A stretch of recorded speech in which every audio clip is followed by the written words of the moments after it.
Now they just need to build themselves those enablers to be able to really turn that Ursa, like we were talking about before, into a raid boss. Remember, in those kind of games, they had the convenience of a Legion commander, maybe Ogre services from time to time. I don't know if you need like a defensive bailout like an Oracle, let's say, but as, maybe as extra consideration into allowing Ursa to, go more on a tear than he already is able to in this meta.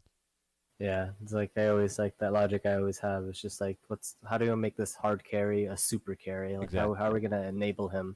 Like, whether it's gonna be debuffs, you kind of go with what Quincy has. Like, what do we need? Do we need like a passive or what was it to like debuff him or to like enable him to like like these dark seers and so forth? Oh yeah, the Dark Seer. That's right. I remember that. I'm actually still feeling crazy. Should like because I don't think it's a good Lycan game for Quincy. It can be okay. I mean, it's not really okay. It's pretty bad. It's bad against Ursa. It's bad against Phoenix. But depending on this third pick, but they should fourth pick this. Or I call it 18th pick this Lycan. Regardless, because these three heroes are like so good.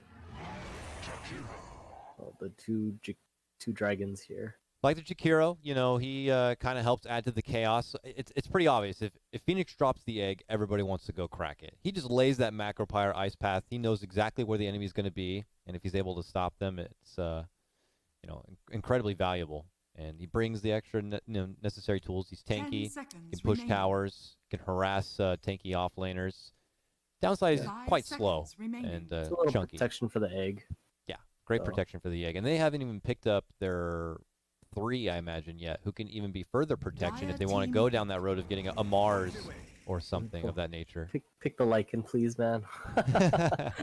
It's such a good game, man. I look at like the, Pango, it's like kind of whatever, but Pango usually doesn't like I said, Pango mid to late game if he has farm is very annoying for Lycan. But like I think Lycan always hits his timing much faster. Against these 3 openings, it's just like I think he'll just be able to run them over. And having Lycan Ursa cores, it's pretty scary. The Roche potential and how fast paced your lineup is. Let's see, what else can I do here? Radiant team Storm Spirit. Storm versus the Void Spirit.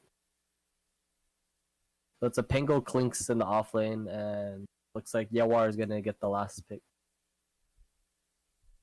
I don't know what Yawar is gonna play into this. It feels like really scary to play into. What has he been playing? Troll. We've seen plenty of Troll, of course. Is that the option going against an Ursa?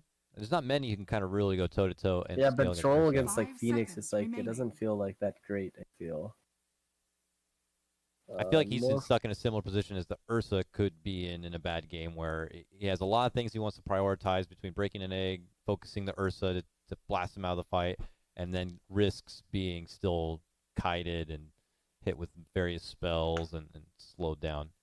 Let's see Gyro, because I mean he had a really high win rate. It was like a patch and a half ago, about 2 months ago, where he had like he played about like 14 games of it. He only lost 1. He was like 13-1 or something. Yeah. And his Gyro was a beast, but it kind of fell off the meta right now. Mm-hmm. It's a little slow paced. It's an egg killer. Adds to the team fight. I think Quincy kind of lacks a little bit. I mean Pango's team fight, Void Spirit's like a soft team fight. Like this big like AoE kind of spell, and I think that's what they're kind of lacking. We have seen teams pull out the Luna in substitution of, the fallout of Gyrocopter, but not so much in recent days, but could be a core tool to bring team fight. I don't know how its matchup is against some of these heroes like Ursa and Phoenix. She's ranged hybrid melee because her range is so damn little, but might be able to fill in some of the boxes that Quincy crew are missing. Yeah, Luna can be okay. Definitely. It's been more meta. We're getting more popular, a little fast paced. Oh, that's not meta at all. What the hell? Who is that guy? Spirit Breaker. Is that a Mojo Spirit Breaker? Dang. Oh, no, sorry. Wrong team. Crazy. My bad. Moon Meander. Okay, that makes a bit more sense. Moon Meander, Spirit Breaker. I gotta say, I like it. Having this BKB piercing, and whenever you have this Phoenix, there's the last Morphling. Okay. Choose your hero. Forgot about Morphling. Oh, actually, that's a really good pick. He can morph into the Ursa and actually kill the egg now. Oh. Come on, that was kind of obvious there. I feel bad too because he's been playing Morphling. I know at least these last couple of games. I thought about Morph, but I didn't didn't feel it was like a great game for him, but at the same time, it can be a pretty good game. And on top of that, if he gets Aghanims, he gets the buff from Spear Breaker, and I think the charge is like a 5-second cooldown. And I've seen this Fnatic abuse this for a while with what's that Carries player's name? The new guy. And Fnatic? Yeah. Savage? Yeah, it's 23 Savage. He abused this during the TI qualifiers. He Yep. kept morphing into like Breaker, and like So it's good. actually so broken. Yeah. But it's also good. But he needs to get to Ursa to actually kill the egg too. So and Storm, like he has all these targets. It's actually a really nice morph game. Yep. If he gets that kind of space, if he can kind of scale into being that bit of a problem, it could work out for him. But does that add more pressure onto Crazy on, you know, hitting up Yawar in the early game and making it his life as difficult as possible? Or is that more on Quincy's crew's other 4 members here to create that space and have a strong laning phase and do work in the early game? Well, just look, when I look at these drafts, I think Crazy's lineup is much easier to play. It's the execution, the team fight, the mobility, the map movements, the ganks, the kills, objective wise, like everything is like kind of all there and labeled for you. For Quincy, it has like its kind of intricacy because it's like Clinks. Like I don't feel has a strong purpose outside of killing the egg. His laning purpose is like somewhat lane secure. Pango is like a weak generally a weak laner. It's just if they're actually able to find a cheesy way to get him out of the laning states, and yeah. And similar, it's like if Morph has a good game, Morph and the Void Spirit have a good game, then I think it's like it'll be pretty easy for Quincy. But I give this game to kind of like Crazy here, just based off like I look at the drafts first, right? And I think their lineup is just way too easy to play. All right, and well, would you say this draft is how one-sided is the draft though? Is it that much of a struggle for Quincy, or do you think they just have the slight nod? Because yesterday we saw some drafts that we definitely had to like bite our tongues about and just make up that storyline like, yeah, you know, I'm sure they can make it work, and then it really doesn't work out. Well, this just doesn't feel like one of those cases. It's just they have a bit of leverage. Well, draft alone, I think it favors Crazy, maybe like a 65-35. Okay, fair. But I think the better team is Quincy, so it rebalances back out to 45-55. I like that. I appreciate you putting numbers. I mean, Quincy's been playing really well lately. Like as a team, the team composition, the map movement, and like just the first 10 minutes, I think is like they're really good at like moving around the map, especially like SVG stepping it up. SVG and Mojo, like they're playing really well together as like support duo. I think it's just like with Crazy, it's like Ritsu's kind of lost. I think he's like a little I don't know, because he hasn't played competitive for like God knows how long, and it has been a while for sure. Yeah, his rotations are a little like it feels limited, rusty. Rusty. Yeah. Let's see here, as some early aggression comes out, Quincy trying to impose their will on this top lane, saying these bounties are ours. You back off. And we'll get that mid lane matchup. Bryle versus Quinn. A couple of very talented mid laners with fantastic mechanical skill. Would you give Quinn maybe the slight nod on mid lane? I think both of these players. I've seen them play against the best and multiple international lands, and both of these players are capable of playing against the best and beating the best. So it's whoever has a hotter day today. I love it. That's what I like to see. That's probably the lane I'll be watching the most right now because it's really. All right, good, because our track record with First Bloods is not good, Jimmy. So I'm going to try my best to cover the side lanes as best as possible. We just got to get the First Blood. We missed quite a. We were negative yesterday. Yeah. As long as we get the First Blood, we can do whatever the hell we want the rest of the game. That's we're how we chilling go. After that. All right, Yawar, SVG, as he makes his return after doing that aggressive take to the top lane. Oh, by the way, it's a Phoenix core. Kezu. You mentioned that. 3 position. Yeah. Oh, yeah, because it was a bit funky with that Spirit Breaker last pick. I guess, yeah, we didn't address the fact that it would be either Jakiro then, or it could have been Spirit Breaker in a 3 position, I guess, but this definitely seems like the more likely case. Excited to see the Moon Meander Spirit Breaker. You know, what kind of quota are you trying to meet in a game of Spirit Breaker? Is it, you know, imposing your will as best you can, get that charge off cooldown as much as possible? Do you have to be more methodical with it? How aggressive do you have to be? I mean, this Breaker's job, I think it's like him and Phoenix just need to play together and having like control for like the egg.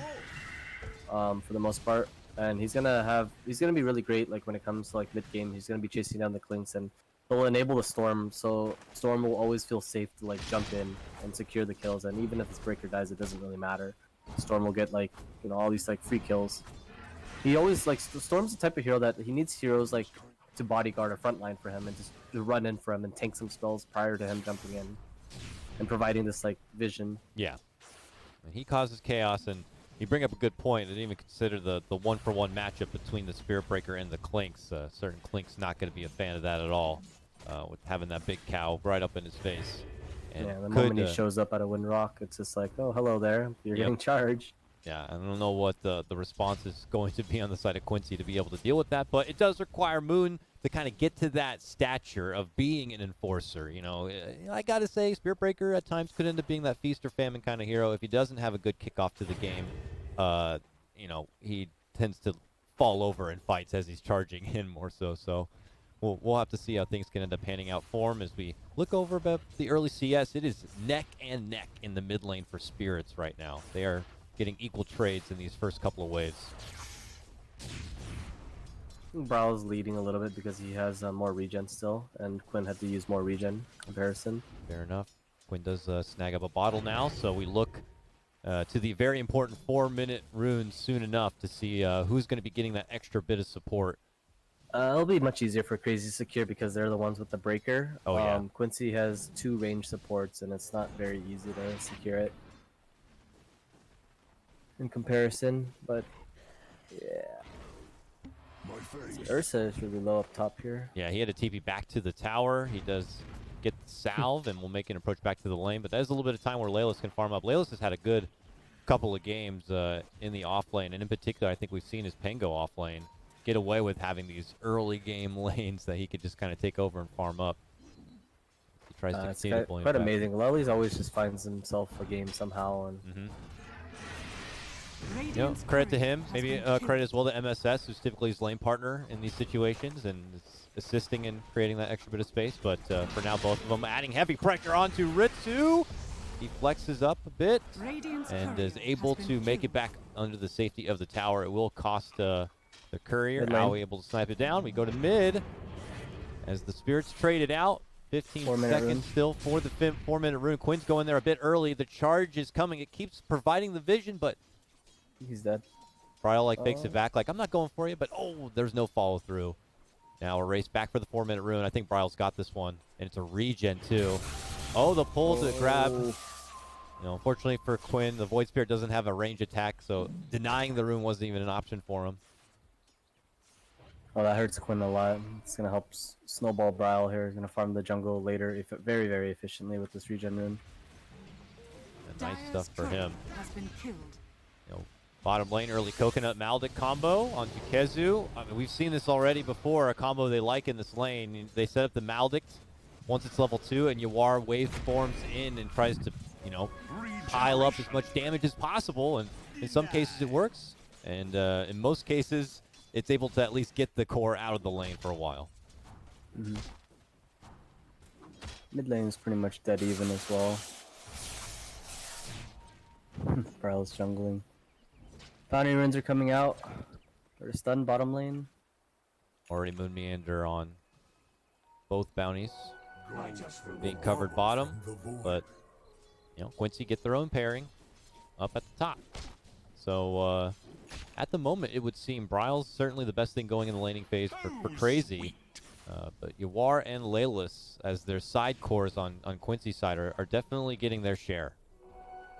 I think this game, it's like Bryle's probably not going to look into too many rotations unless they're diving under tower. Top lane. That one, it's going to be Kezu going down. Bottom lane, more of that same combo power, I'm sure, between Coconut Maldic waveform. Phoenix can only do so much if not able to get the Icarus dive off to get away. Ursa's just sitting behind the trees here on top. Not feeling good. He has an axe and a windlace. That's it. Now he's on the hell. Laylis just peppering him up right now. Not letting him feel safe anywhere.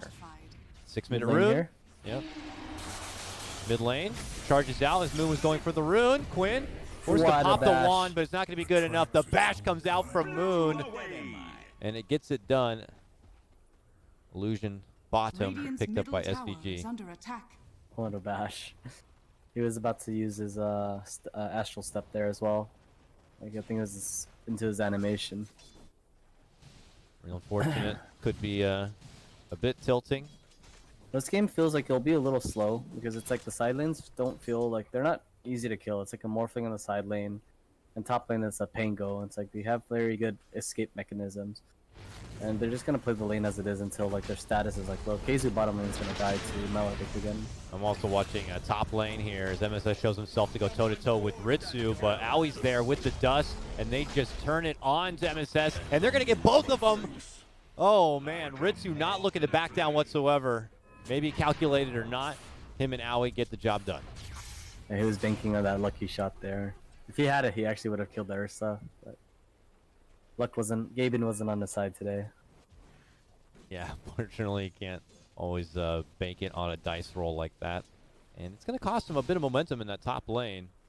And an opportunity for Ritsu and his Ursa to kind of play catch-up a bit.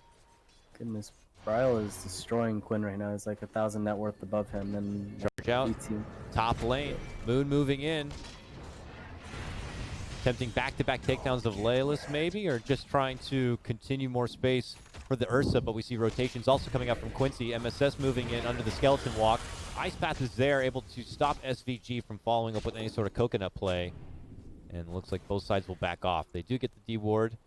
The ward that likely saw SVG rotating in. And now a charge out from Moon. He's heading all the way out past this lane, off to greener pastures.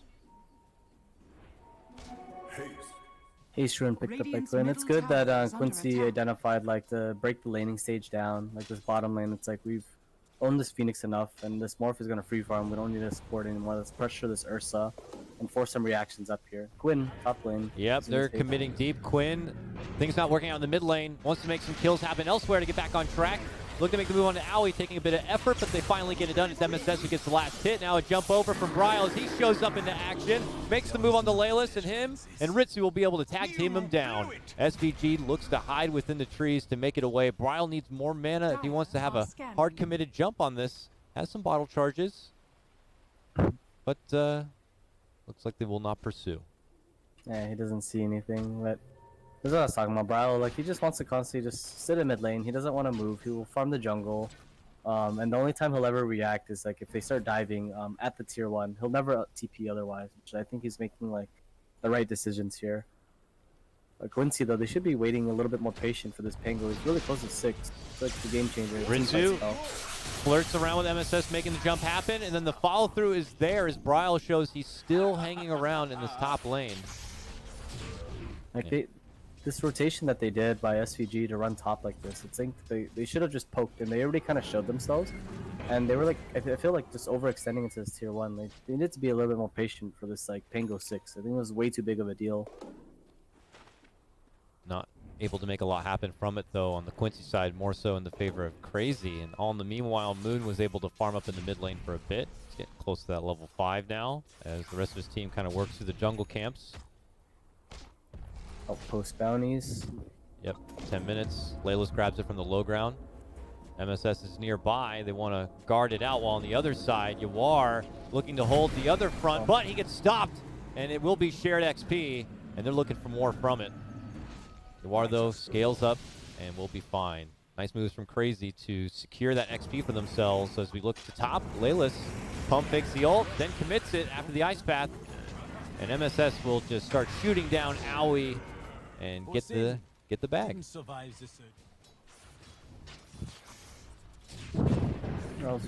Mid lane. Nothing's really happening. Sieges are out. Let's see if they're gonna do anything with these siege. Moon's close to 6. He has a tome coming in, so he'll get a 6 right now from this. Wait, he's not getting the tome. Oh, he is. Just bought it. Really, he didn't have enough gold. Got to get that Nether Strike. Further lockdown. I think they're gonna try to use and force some reaction towards bottom here. We should bring more people here. Michikiro's already heading his way over. Bryle and Quinn trading a bit. Quinn able to force Bryle to have to jump back for the meantime, but here we go. charge out on bottom. They want to get a hold of Mr. Yawar here, the big net worth holder for Quincy crew right now. Can they burst through this Morphling or just kind of try to be a threat, looks like? What they're doing right now is just trying to force some reaction because they're also trying to pressure top, and it's whoever can really just pressure harder and to force these reactions. Fair enough. And right now, we're watching that pressure top. Ritsu eating a lot of damage with the Maldic. I don't think it's going to be enough as return fire coming out. Bryle shows up, jumps in. We go back bottom where they pincer in and get the finish onto Aoi. KheZu will make it away. A support for support trade on both side lanes. Looks like Quincy was able to apply more pressure to get the TPs rather than the other way around. And it just comes down to like who's going to be able to pressure these tier 1s faster and who can pressure harder and force reactions. Lely's going up, closing up on his lads as well. 12-minute runes of haste that MSS is able to snag up while on the skeleton walk. Him and Quinn kind of dancing around the bottom river, waiting for SVG to show up. He does not commit the coconut yet.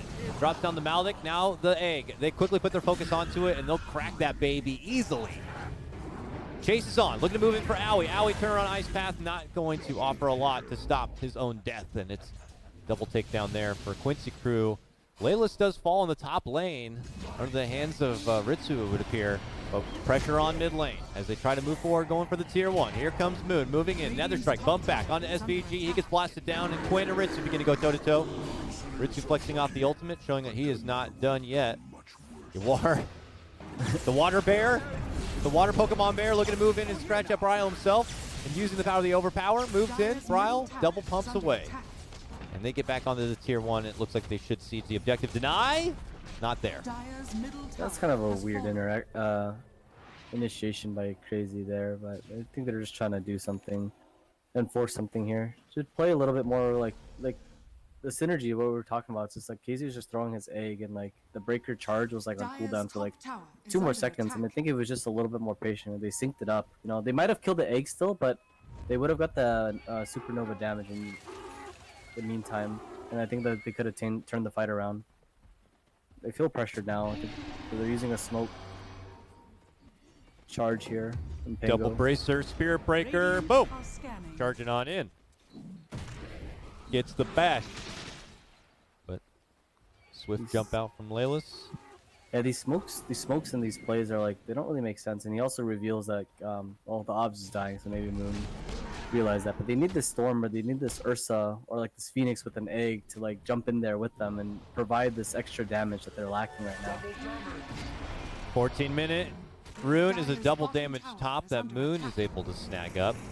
To the high ground, Laylis gets that nice little choke point to put Moon into a perma-lock situation, and the follow-up Death Ward's going to be there. The killer SPG steps in and tags him down. Laylis beautifully baited to the high ground on that one. On the other side, Yawar able to snipe down Aoi, and they're looking to get more.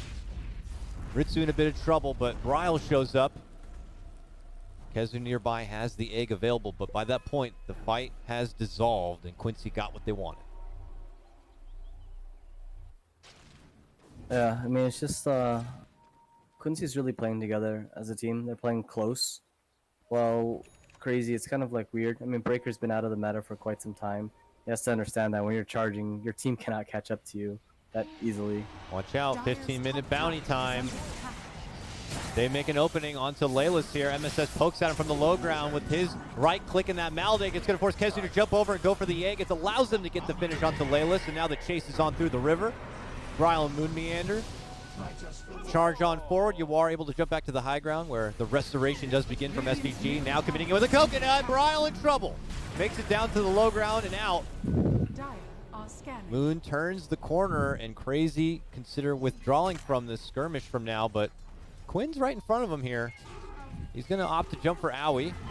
Aoi's like, I'm just going to lay a macro pyre and see what happens, but he gets quickly taken down. And another advantage for Quincy crew here is they just kind of flexing that they're getting the better of all these trades. Yawar changes build up as well. He normally gets a mask, but yeah, they're actually making this Clinks work pretty well. Mojo is 35 damage already, 16 minutes in. And now that he has this maxed out skeleton walk, like this egg, getting this egg off is not going to be easy in the fights anymore.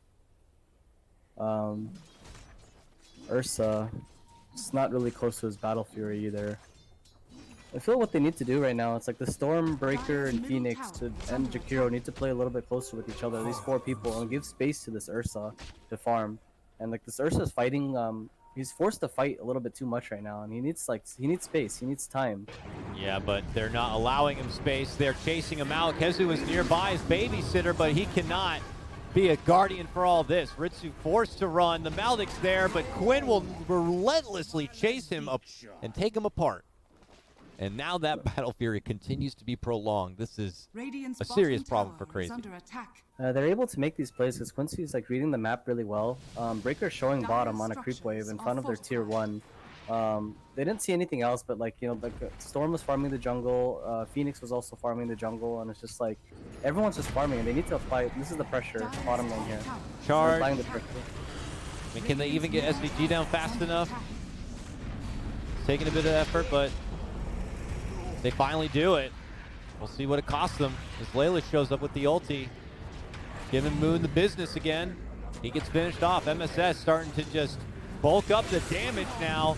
Bryle finds him, jumps in for him, looks to focus him, but after the pull, he gets disarmed and can't do anything else. He's totally stuck with his hands tied. Finally able to get it off, but the egg does come out, and it's enough. With him and Ritsu, Quincy crew can't put focus on the egg. They backpedal a bit, and MSS will hand over a 5x kill streak for that and the tier 1 tower.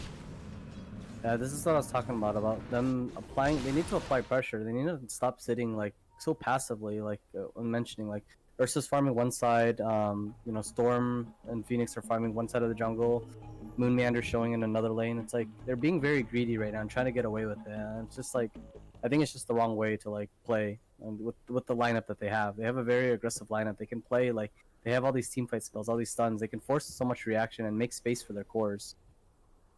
And that's how they're gonna get farm on this map. And this was like exactly what they did here. They connected as 5. I mean, it was a little like a bit of a disconnect because it was like they kind of came in like one by one towards the end. But all in all, they still were able to connect. And if they're able to use their spells together, they should win every team fight from like here on out. So as long as they have the cooldowns. What's the response now from Quincy? Because they were in that situation as well, and they now have dumped some of their big ults. So cooldowns on their side. They kind of just let Crazy take over their half of the jungle and take priority more on the northern half of the map and just make do with that until the cooldowns come back up and there's another opportunity, or should they be doing something else? Well, at this moment, Quincy, you see Yawar just finishes off his Manta here. Quincy's going to be spawning. They know that Egg is down. They know Nether Strike is down. They should be able to run aggressively and think about looking for a smoke play or the next objective into fighting. Because, you know, like I said, it's like Crazy wants to play around their cooldowns, and similar with Quincy, they know that they do have cooldowns, and they can run aggressively into their jungle. Maybe the left side of the map, because it's like if they play on the right side, then it gives an opening for Ursa to take Roshan, and they have vision on the left side of the map as well, so it's a lot safer to play. Yeah, no, gotcha. So even Quincy should feel confident enough, even with a couple of their ults being on cooldown, to be able to take the fight too Crazy given the situation, just because of what they've been able to kind of build up for themselves at this moment. So it's about 17 minutes in, 14-11, a 3K net worth advantage for Quincy right now. We are hit with a little bit of a pause. This is just our first game of the day.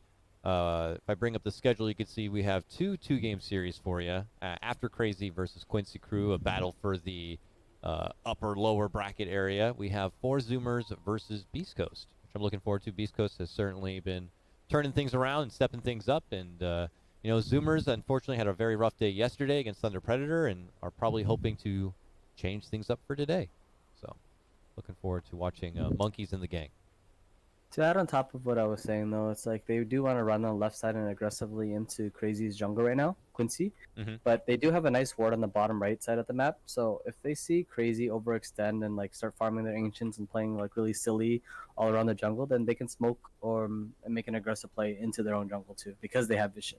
For sure. Because you never want to do these kinds of plays completely blind unless you know 100% sure, and you have a scan and you have like an obs and a sentry to make sure like you're able to ward a high ground and deward their ward and take a fight that's going to be favorable for you. Definitely. I imagine Aoi is one to head that direction and go for the basic D ward spot, but even that bit of information might be enough to tell Quincy whether or not it's an opportune time to head that direction. Yeah. In these fights as well, they should it's like priority targets, right? They know this Jakiro's only level 6. He's like 2 and 7 right now. He's very under leveled in comparison to everyone else. They should just be able to jump on him, kill him immediately before he gets any spells off. And they don't have the thing is you don't need to overcommit for this hero just because it's like how far behind he is. He doesn't have any like HP or anything. It's just very low. Because if he gets like 1 or 2 like nice ice fights in the fights, it can be very game changing. So it's all about like when you take these team fights, you have to take it in a very methodical way and just understanding like who the weak targets are and who you can really focus and who you can burst. Yeah, and I'd imagine that taking Jakiro out of the fight sooner than later could be a nice quick grab and a way to get things started off right.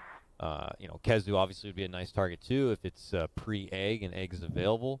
But other than that, I would imagine it's kind of working around the Ursa and saving him for when you've kind of got everything ready.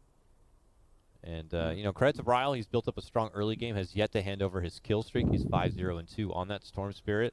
Looking to finish out the Bloodstone here. But obviously kind of adding charges to that Bloodstone is going to be possibly challenging here with how things have slowly been working out. But we'll see if they can kind of find moments here. Because it seems like with the exception of Yawar, Quincy crew are kind of going to be moving as a unit now. Yeah, definitely like Yawar's itemization as well, because I think almost every single game he gets a mask to farm, but he knows that it's a Phoenix core and that he's going to be rushing Vessel, and this mask is going to delay his Manta timing, so he feels now like he's going to have another way of just escaping from this. Like Vessel, he won't be a Vessel target. It won't be as effective anymore. Yeah, because that Vessel is coming together on Kezu. He has a recipe coming. Oh, yeah. He does have the recipe coming. Nice. Oh, so it's already complete. Definitely something to be feared here. 2 charges. What did it say? We ready whenever. Stupid voice actors. I don't even remember who initiated the pause, if I'm being totally honest. Yawar's ready. Oh. I was about to say something really funny in our chat. Stop that. Stop that now. It's a good memory for Mojo. Well, after securing the nice little trade bottom and tier 1, we see Crazy indeed converge through the jungle. We'll see if they hang around that vision. They're going to quickly take it down. Now we're not there yet. So right now, under the watchful eye of the Quincy crew. Now he's heading there. He'll get that deny. Oh, yeah. They put it on the side, and I think they see it. Yeah, they saw it. Try to go for that fancy spot. That's what I was talking about. Oh, they're going for a Roshan too, actually, by Quincy. Shame on you, Aoi. You had 3 sentries. You want to drop a sentry first before the obs?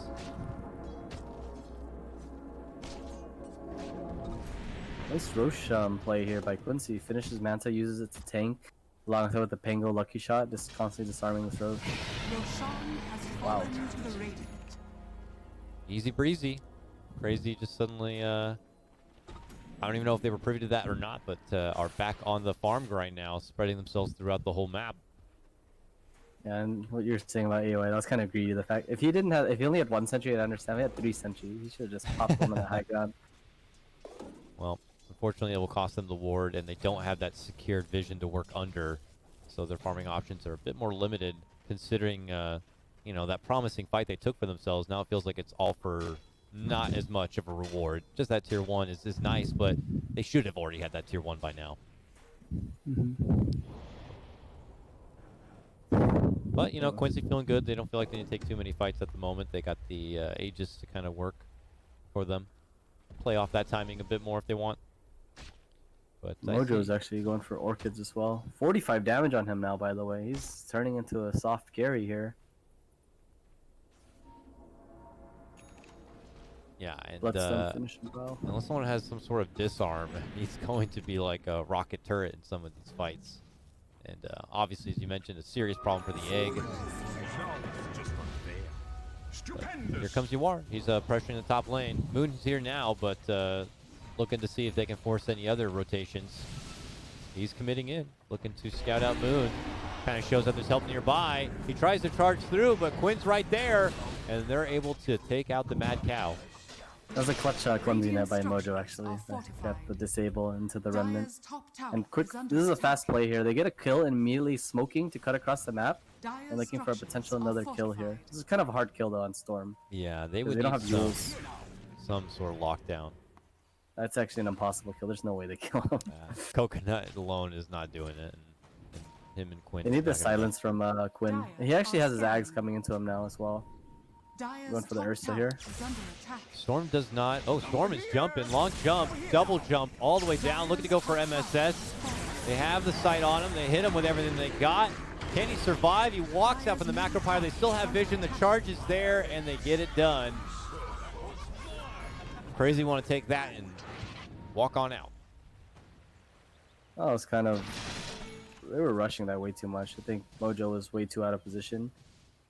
He realized there was a sentry on him. He was running away from his team rather than into his team, and baiting them back. And instead, it's like SVG tried to play a hero and try to save him as well. Should have just called it as a loss. Because Quinn, no one was really close to him. They lost an extra death. It could have just been one death prevented there. Crazy definitely looks like they really want to do something now. And they have all of their spells. Phoenix is 12. Trying to move in for Quinn, but Quinn has already stepped out and into the world of Ritsu. Ritsu able to get the ulti off. SVG just committing that ult as long as he can to get off as much damage as possible, but they're not going to be successful in finishing off Ritsu. Cost SVG's life, and Crazy able to hold the line in the mid lane. Dire's bottom tower is under attack. Laylis and you are, though, coming around the corner. Long jump in, but they can't stop move from charging. Still are gonna do Still this. hanging around.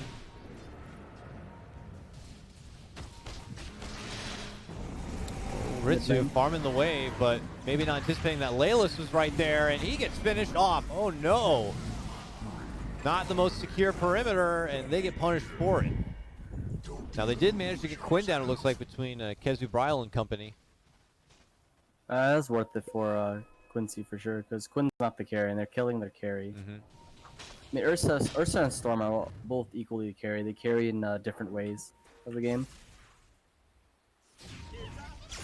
Mid lane. Coconut, Maldict. Dead, I think. He bursts down SVG before Yuar can even show up. Storm is getting scary. He is racking up those bloodstone charges. Radiant's middle tower is Up to under attack. 18 now, and he's got his eyes on a BKB nest. It was already hard enough to stop him. Now, even the way that Quincy Crew can itemize, he'll have an answer for. This is bad if they overcommit for this top tower is under morph. attack. Aegis is about to be out in 20 seconds. They do stop just as they approach the river, and that's kind of where they draw the line. It's going to be really hard for them to deal with this morph. Like, I think Yuar is itemizing really great right now with his Mantis Scotty into BKB. Smoke coming out from Crazy. They're using it because Aegis, they know it's going to be running out. And they're making trying to make a quick play out of this, but I don't think they're going to get much out of it. Yeah, Aegis just ran out, and they might only get some ward vision down here for now, it looks like. I feel like Crazy kind of missed their timing already, just giving Quincy like a little too much in this game. This morph is just like, it's a very free morph game. And they'll try to take care of some vision. Don't plant too much extra vision for themselves. But you take out another obs. And there they are, able to kind of maintain a little security down there. Moon long charge all the way up north, but I see Quincy Crew looking to get frisky in the mid lane here. They get a catch onto Bryle and do manage to burst him all the way down. That's the 6 times kill streak. He's going to lose charges. And now panic from Owie. He tries to run out in a way, but the ice path is there. That was unfortunate. Bryle should have just probably... Well, no, it was a nice cask by SVG, because he used his illusion to remove the silence, and Witch Struck to follow up with a nice paralyzing cask, and because of that, he got bursted. But I'm trying to think what Crazy can do right now, because it's like, I think all they can do is just farm, and wait until Ursa finishes his Basher at least. before they can actually fight properly. Charge out. I hear from Layla's here, the roll. He ties up with Moon again.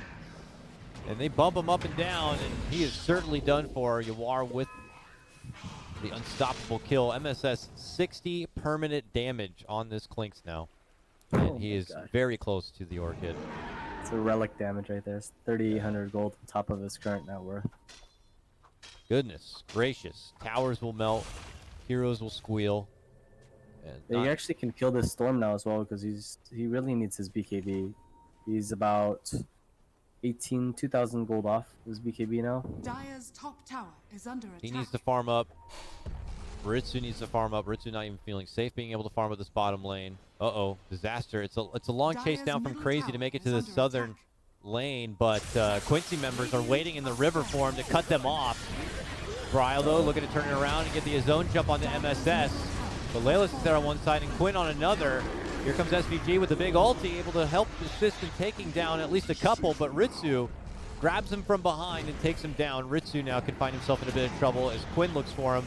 Moon got the jump onto MSS and is trying to solo him down, but MSS able to run out in a way. They quickly surround Moon, and this fight is all Quincy crew. Yeah, this game, just could kind of mention, I think Crazy kind of missed their timing. It's really hard for them to play now. This morph just... this morph is actually untouchable. I don't think they have any answer, any way to kill him. This Ursa is just like... Unless Ursa finishes Basher. Oh, like that. Takes the Spirit Breaker charge in, and then finishes off Kezu the rest of the way. Is under attack. Kezu not thrilled about that one, giving him the golden coddle snore. It's actually kind of nice when he actually changes into Breaker.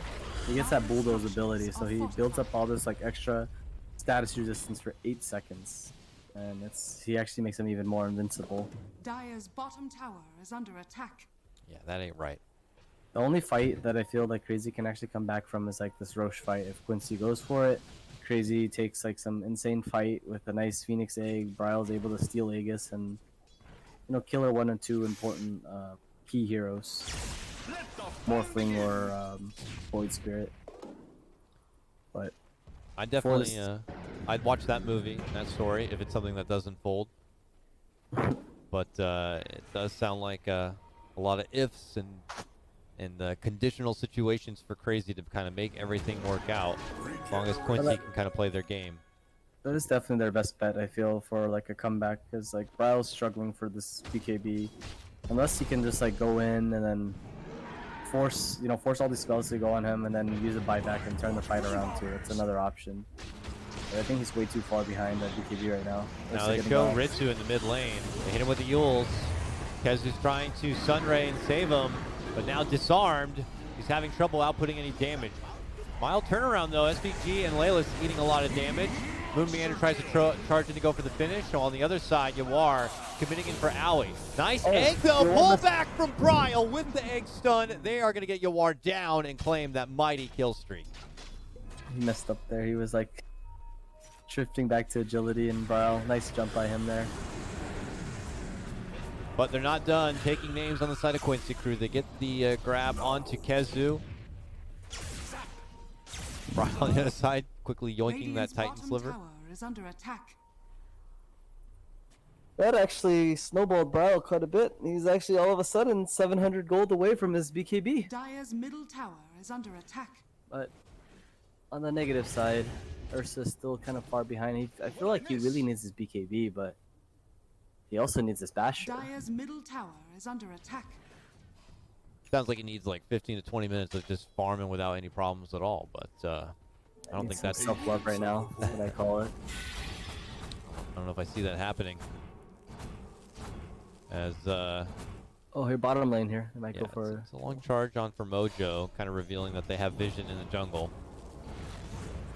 Then decides to cancel it, not to be too revealing.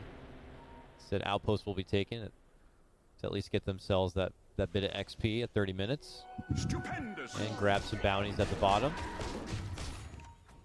Maybe just in Quincy Crew's best interest to find a way to move over here to the Roche and kind of finish that off.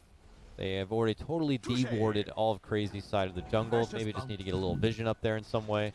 But Crazy yeah. forgot about the repair kit at the ancient area. That's kind of a big deal there. Do you see it? Where? Oh, I do. Oh, It's that's a ignored. big item for this game.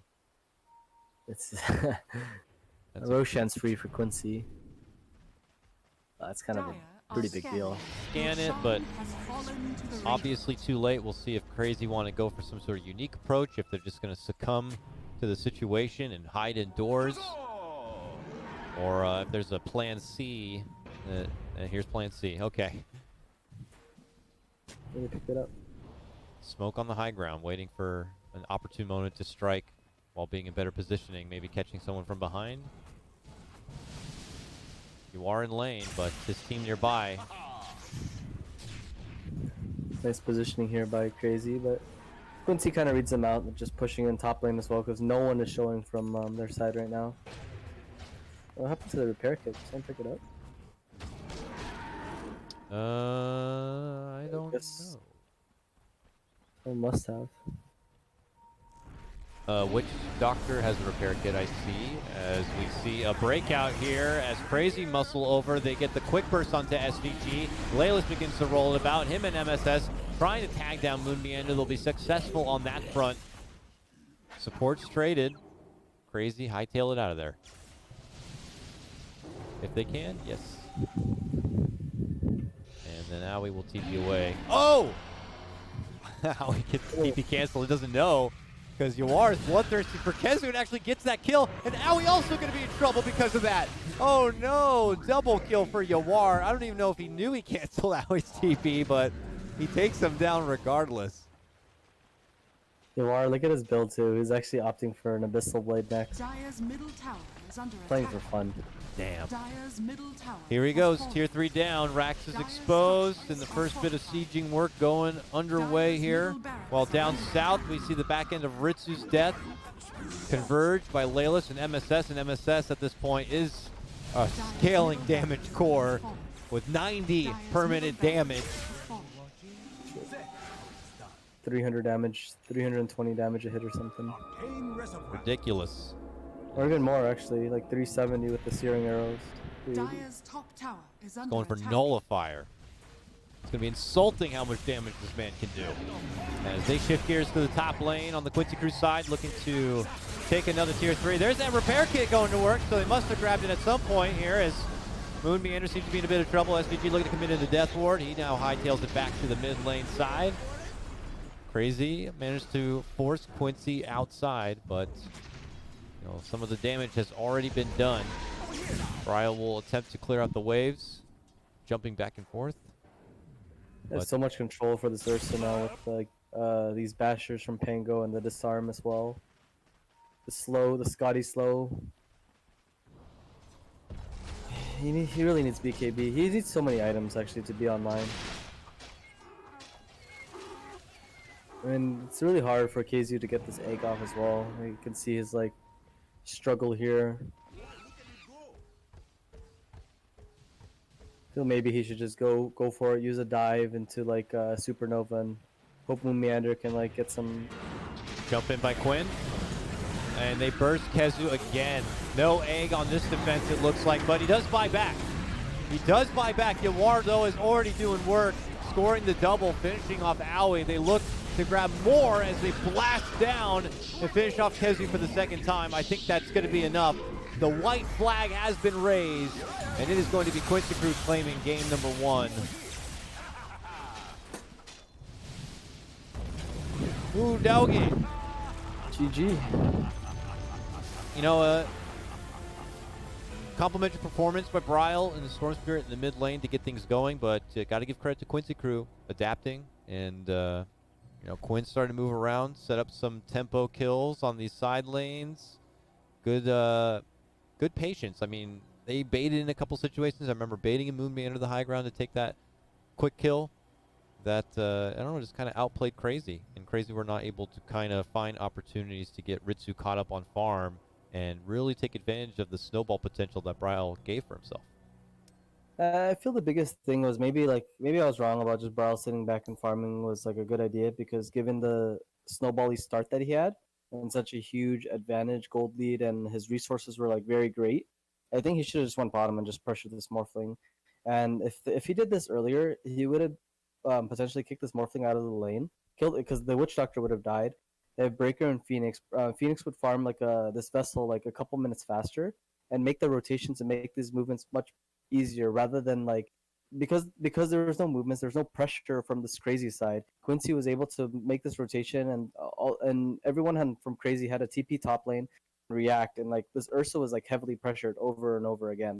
And then when it came to like this like 10-minute mark, like or no 10 to 13-minute mark, like I was kind of mentioning, like crazy's just farming 3 lanes right now, and instead they should just be grouping up, using their spells, using this egg, using this breaker as their little wombo combo to like win these team fights and secure like these tier ones. They eventually did it, but I think it was a little too late. And at that time, like Morphling was like way too strong, and they just had to play together more as a team. And because of that, I think, and overall, like I think Quincy still made the right moves, and yeah, War was a beast. Yeah, compliments to Quincy Crew on a impressive game number 1 and pulling out the W. Crazy.